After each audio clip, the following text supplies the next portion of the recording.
முஹம்மது நபி ஸல்லல்லாஹு அலைஹி வஸல்லம் அவரிடத்தில் எளிமையான தலைவருக்கு முன்னுதாரணம் இருக்கிறது. சாதாரணமாக தலைவராக இருப்பவர்கள் தனி இருக்கையில் தனி தோற்றத்துடன் இருப்பார்கள். அவரை சந்திப்பதற்கு 1008 சம்பிரதாயங்கள் இருக்கும். சாதாரண மக்கள் தலைவரை சந்திக்கவே இயலாது. எளிமையான ஒரு தலைவருக்கு முன்னுதாரணம் வேண்டுமா? இதோ முஹம்மதுவை பாருங்கள். பல நாடுகளுக்கு சக்கரவர்த்தியாக இருந்த மாமனிதர் முஹம்மது நபி ஸல்லல்லாஹு அலைஹி வஸல்லம் அவர்களோ மக்களோடு மக்களாக இருந்தார்கள். சிம்மாசனம் இல்லை, தனி இருக்கை இல்லை. ஒரு மனிதர் முதலாக நபிகள் நாயகத்தை சந்திக்க வருகிறார்கள். பொதுவாக மன்னர்கள் முன்னிலையில் நடுநடுங்கிக் கொண்டுதான் மக்கள் நிற்பார்கள்.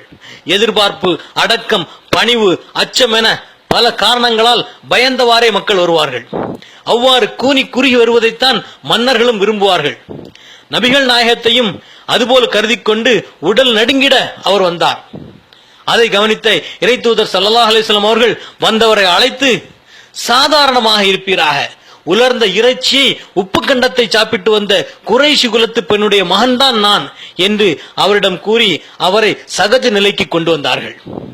இந்த முஹம்மதிடத்தில் எளிமையான தலைவருக்கு முன்னுதாரணம் இருக்கிறது.